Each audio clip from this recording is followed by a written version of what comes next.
रात में चुपके से स्विम करके पहुंचे और लिम्पिट माइंस लगानी शिप्स पे, और फिर धमाके पे धमाके। जब बड़े बड़े फेक सब्जी के ऑर्डर प्लेस किए गए तो पाकिस्तान जाल में फंस गया और रॉ के दोनों एजेंट उसी शिप में छुप के पाकिस्तान पहुंचे। धोखा इसलिए हुआ क्योंकि मुक्ति वाहिनी के कमांडो डाल दिए ऑपरेशन एक्स में। रेडियो पे 2 गाने बजा के सिग्नल देंगे, उसी टाइम पे ऑपरेशन एक्स स्टार्ट कर देना। सीक्रेट सील्ड ऑर्डर में जो पापा और माइक लिखा है, इसका मतलब था वेस्ट बंगाल में छुप के एक सीक्रेट कैंप बनाया और कोड रखा C2P।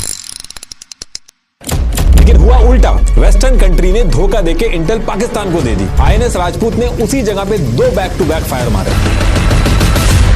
मैं वापस आऊं ना आऊं, लेकिन INS राजपूत जरूर वापस आएगा।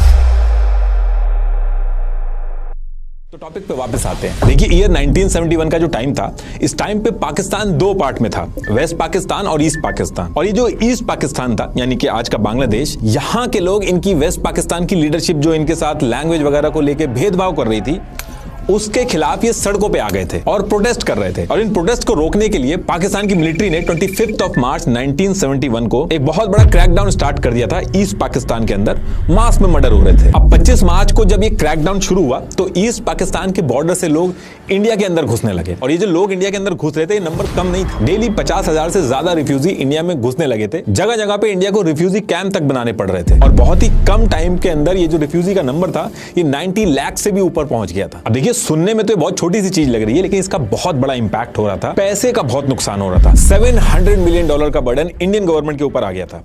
सेंट्रल गवर्नमेंट के बजट का 4% इसी चीज को संभालने में लग जा रहा था। और बॉर्डर ये बहुत लंबा था, तो इसको रोकना भी बहुत मुश्किल था।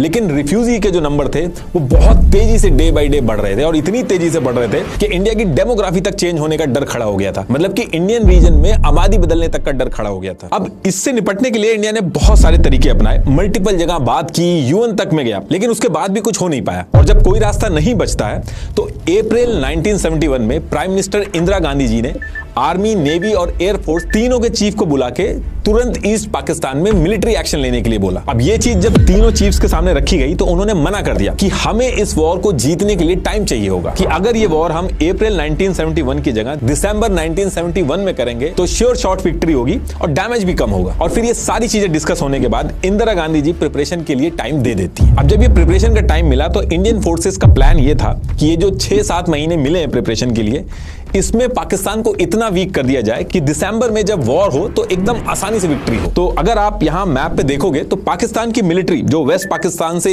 ईस्ट पाकिस्तान पहुंच रही थी, उसके पहुंचने के 2 ही तरीके थे। एक एयर रूट था, दूसरा ये सी रूट था। तो 1 अप्रैल 1971 को तो इंडिया ने अपना एयर स्पेस तो ऑलरेडी बंद ही कर दिया था। अब दूसरा रास्ता बचा था sea route. Pakistan military east Pakistan में सारे जो मिलिट्री सप्लाई वगैरह थे, वो इसी रूट से भिजवा रही थी। तो उस टाइम के इंडियन नेवी के हेड SM नंदा जी जो थे, वो ये चाहते थे कि कैसे भी करके इस सी रूट को भी बंद कर दिया जाए, ताकि यहां से भी अगर हथियार वगैरह नहीं जाएंगे तो पाकिस्तान की मिलिट्री की सप्लाई लाइन वगैरह बंद हो जाएगी, तो ईस्ट पाकिस्तान ऐसे ही चारों तरफ से आइसोलेट हो जाएगा। अब ये प्लान तो अच्छा था, लेकिन इंडिया खुद डायरेक्टली इस चीज को नहीं रोक सकता था, ये एक्ट ऑफ वॉर माना जाता। तो इसके लिए अगले मंथ यानी कि मई 1971 को एक प्लान बनाया जाता है। वेस्ट बंगाल में एक प्लासी नाम से जगह है, जहां एक सीक्रेट लोकेशन सेलेक्ट की जाती है, और इस लोकेशन का कोड नेम था C2P।